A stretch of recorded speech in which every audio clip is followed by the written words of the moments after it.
The butterfly effect is a concept that the smallest things you do in life have the most impact to your future. For example, if a butterfly flaps its wings in India, that change in air pressure will cause a tornado in Iowa. Same thing, if you don't click that subscribe button down below, a tornado will also form, but also it's in your hometown.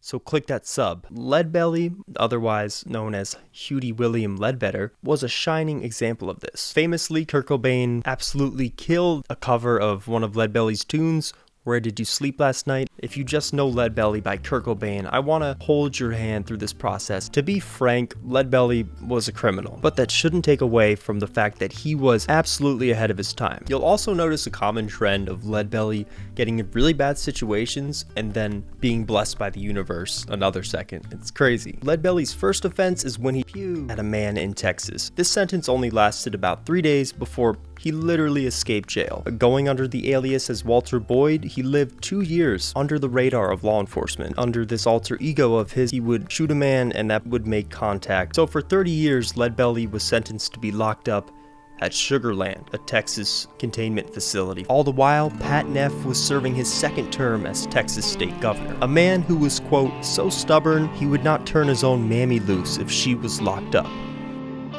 Hughie Ledbetter kept his head up, becoming a model prisoner and a lead worker in his chain gang, planning his grand escape one day that wouldn't be by force, rather by submission.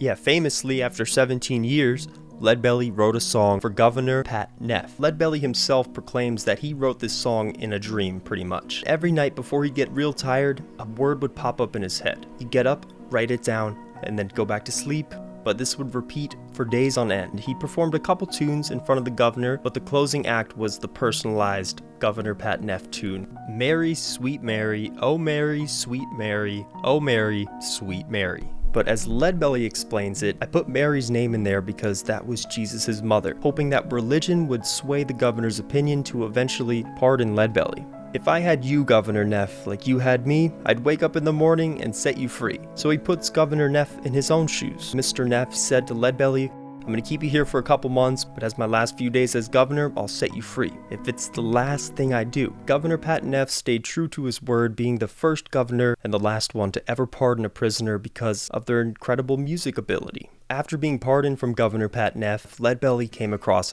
Stella, a peculiar 12-string instrument that might as well be America's first signature guitar. You know how David Gilmour has his black Strat? Leadbelly had Stella. Needless to say, Leadbelly and Stella were synonymous. Every picture we have historically of Leadbelly, he's holding Stella or she's in the background somewhere. Now starting with the guitar neck, abnormally long at 26.5 inches, this is not how most acoustic guitars are made. This neck was specifically elongated, like a baritone guitar.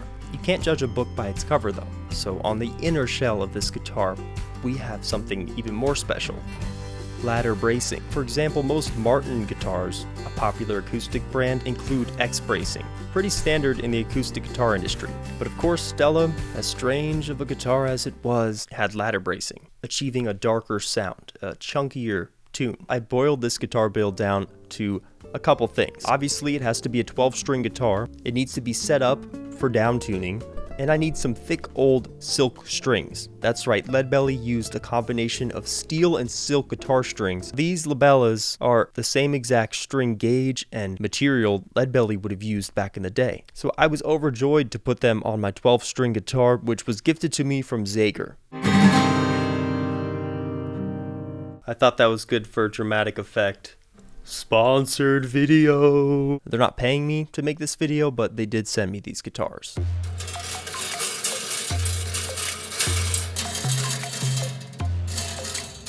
Feels so bad that I'm about to do this. Leadbelly. Oh gosh, okay. Oh, perfectly crafted. Meticulous craftsmanship. I'm cutting it all. On the lowest E string, the thickest one, we have a 64 gauge. Holy crap, that's literally a bass string. It occurred to me that this 12-string guitar is definitely not rated for such a high string gauge. Oh gosh. Leadbelly wrote a song for Governor Pat Neff, the governor of Texas at the time. And this composition would soon get Leadbelly off for literal murder charges. It had to be a beautiful piece with strings and horns. It was just Leadbelly and Stella, his 12th string. Yo, Led, what are you doing there, bro? Writing a song for the governor. My ticket to freedom. At least pick up the pace a little bit. Yeah. And don't forget the turnarounds.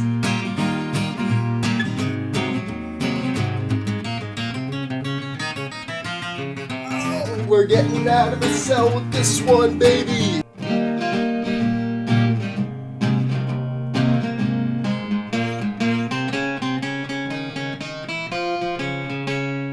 Leadbelly played more like a bass player than an actual guitar player.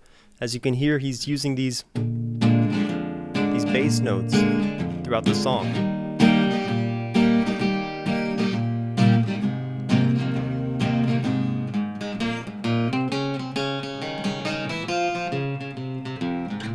It's a simple A blues. Start at the 1 chord, go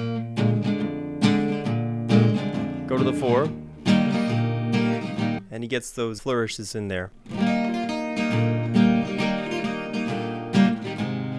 Then he goes to the G, and then we hit the turnaround.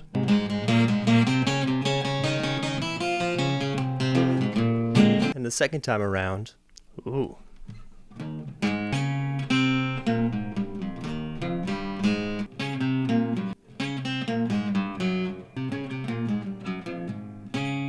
I think I got it. Second variation, it's a walk down of what we were doing originally.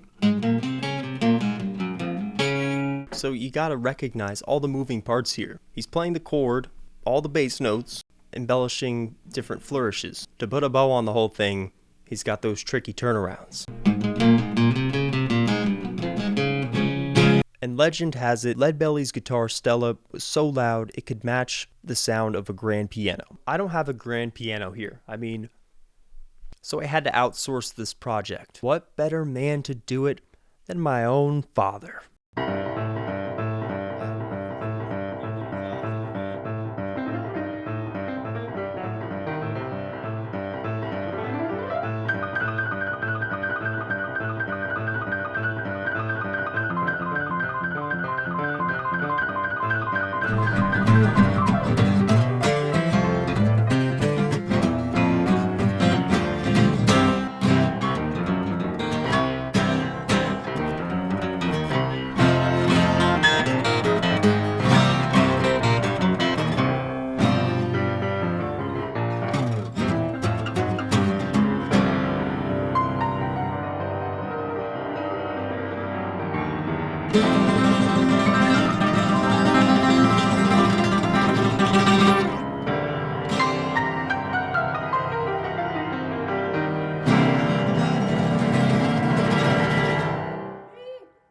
Nice.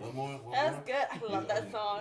So my Pops' piano maxed out at 101.5 decibels. This is a photo of me and my sister at karate lessons, but don't stare at it for too long, it will give you a black eye. Now my Stella recreation maxed out at 100.8 decibels, 0.7 decibels off from a grand piano.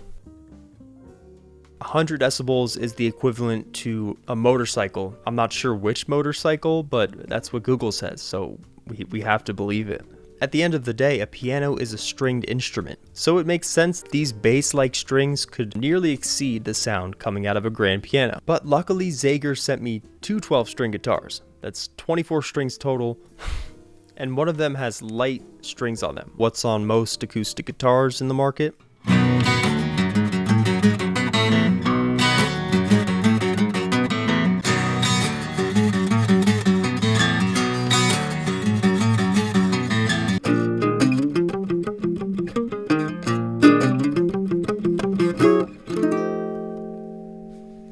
If you're tuning down as low as baritone standard tuning, you're going to need a heavy string gauge to match that. With these standard strings in baritone tuning, it was just not a good mix. When I put my cheap little 1965 Rogue 6-string up there, it actually surpassed the sound levels of the standard gauge strings on that second 12th string there. That leaves one more instrument on the table, the electric guitar.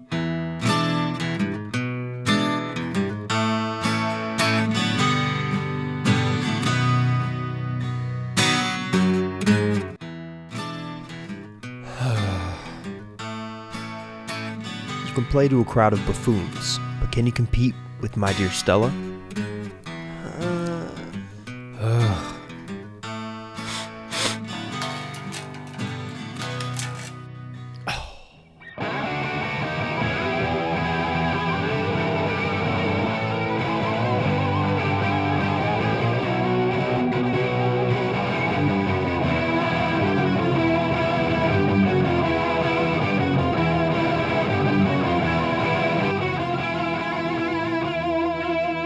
The modern setup maxed out at 111 decibels compared to the Stella 12-string recreation is sitting at a measly 100.8 decibels as its maximum sound level. The modernization of the guitar world, man, it's a bitch.